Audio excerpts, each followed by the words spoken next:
¿Qué tal? Buenas noches, profesora y compañeros todos. Mi nombre es Cristian Floriano Solano y el día de hoy vengo a hablarles acerca de un tema muy importante que ha venido siendo comentado incluso en los últimos meses aquí en nuestro país.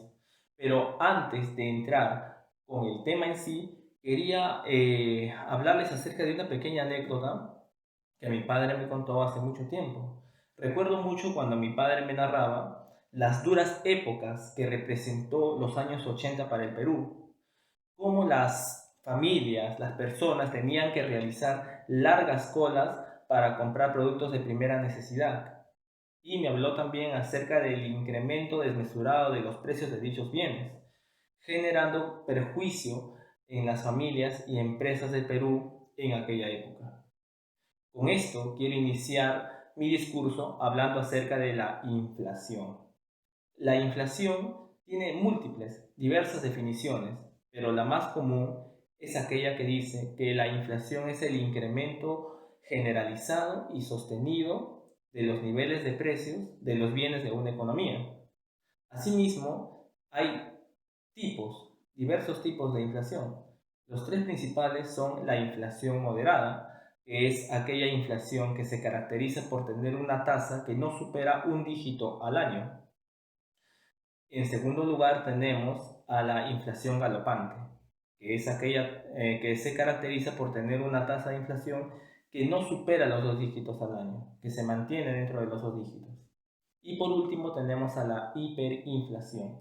La hiperinflación es aquella que se caracteriza por tener una tasa de inflación que supera los tres dígitos al año y representa un perjuicio para la economía porque le quita capacidad de compra a la población.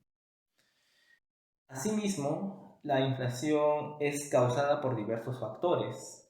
Una de ellas, por ejemplo, es el exceso de demanda, que se presenta cuando la demanda supera a la capacidad de producción total de una economía, o por un tema de costos, cuando se incrementan los costos o los precios de los factores de producción.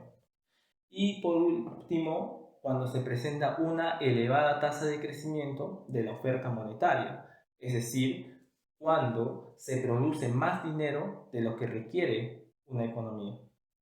Todos estos factores, todas estas causas traen como consecuencia, como ya lo habíamos dicho, la pérdida de la capacidad de compra de las personas, trae como consecuencia que la tasa de interés de referencia se eleve y desalienta, por último, desalienta a las inversiones. ¿Sí? Si bien es cierto, cuando hablamos de inflación, es ineludible también hablar de lo que significa deflación.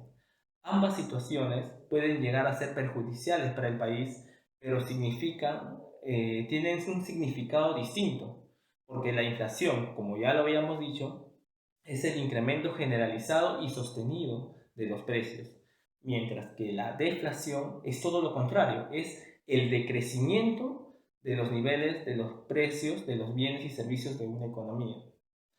Y bueno, quería ya a manera de conclusión cerrar con una pequeña reflexión, o mejor dicho, con una pequeña recomendación, ¿no? Sobre todo para los gobiernos. Si nosotros queremos tener o mantener una adecuada tasa de inflación, es muy importante que se apliquen políticas monetarias idóneas de acuerdo al contexto que se esté viviendo. Y sobre todo, los gobiernos tienen que asegurar de crear un adecuado clima de confianza para las inversiones para evitar las fugas de capitales que estamos viendo hoy en día que está pasando en nuestro país.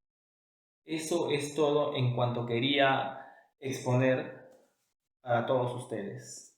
Muchísimas gracias por su atención.